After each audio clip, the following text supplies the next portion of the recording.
नमस्ते दोस्तों, इस कहानी को अच्छे से समझने के लिए पिछला भाग ज़रूर देखें। चलिए कहानी शुरू करते हैं। रायचंद मैंसन। 1 साल बाद सब लोग काफ़ी खुश थे। आज मिश्का की इंगेजमेंट थी और सब लोग तैयारियों में लगे हुए थे। इस 1 साल में काफ़ी कुछ बदल गया। शिवान्या और अक्षित ने अपने रिश्तों की नई शुरुआत कर दी थी। तनु और अंश का एक प्यारा सा बेटा हो गया था जो कि अभी 1 महीने का हो गया था। बिहान और इसका की भी शादी हो गई थी।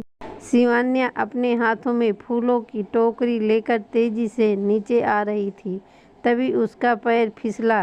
डर की वजह से उसने अपनी आंखें बंद कर ली। वो गिरने ही वाली थी, तभी किसी ने आकर उसे पकड़ लिया। शिवान्या धीरे से अपनी आंखें खोली और सामने अक्षित को खड़ा पाया, जो इस वक्त उसे घूर रहा था। अक्षित ने उसे ठीक से खड़ा किया। फिर उसने कहा, मना किया था ना मैंने कि तुम कोई काम नहीं करोगी और सिर्फ आराम करोगी। शिवान्या ने कहा, आई नो पर अक्षित ने उसे बीच में ही रोकते हुए कहा, पर क्या अन्या, यू नो ना दैट यू आर प्रेग्नेंट। फिर उसने थोड़ी फिक्र के साथ कहा, और फिर भी तुम।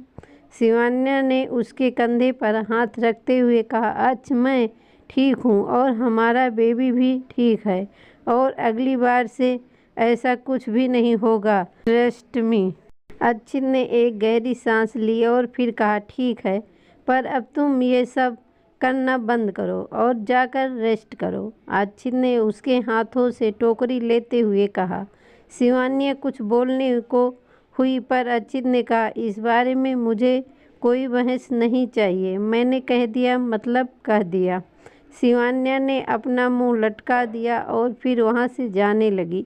अक्षित को उसकी ऐसी शक्ल देखकर अच्छा नहीं लगा। उसने उसे रोकते हुए कहा, अच्छा ठीक है, अब ऐसी शक्ल बनाने की ज़रूरत नहीं है। तुम यहीं पर रुक सकती हो, पर तुम कोई भी काम नहीं करोगी, समझी।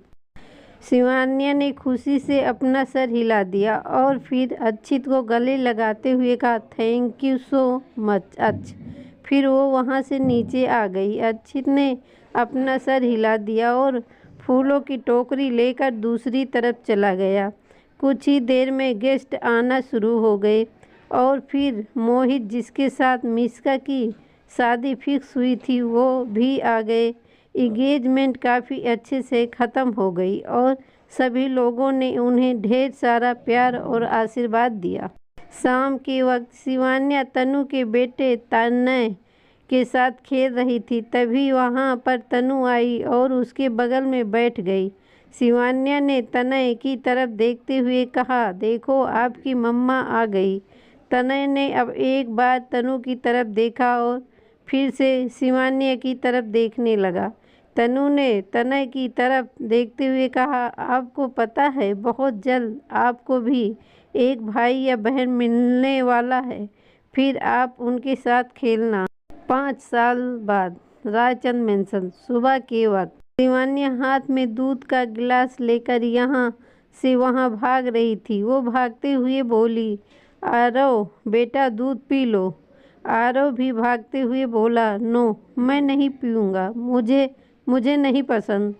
आरव भागते हुए शिवान्या के कमरे में चला गया। रूम में अक्षित बेड पर आराम से सो रहा था। आरव बेड पर चढ़ा और अक्षित के बगल में लेट गया। अक्षित ने भी नींद में ही उसे अपने पास खींच लिया। शिवान्या भी आरव के पीछे पीछे कमरे में आ गई और दोनों को ऐसे देख अपना सर हिला दिया। वो बेड के पास गई और फिर आरव से कहा, आरव मस्ती बंद करो और चुपचाप दूध पी लो। आरव ने कुछ नहीं कहा, बस अक्षित को कस कर गले लगा लिया। शिवान्या ने एक गहरी सांस ली और फिर दूध का गिलास टेबल पर रखते हुए कहा, बाप बेटे दोनों एक जैसे हैं, कभी मेरी बात नहीं सुनते। कहते हुए वो कमरे से बाहर चली गई।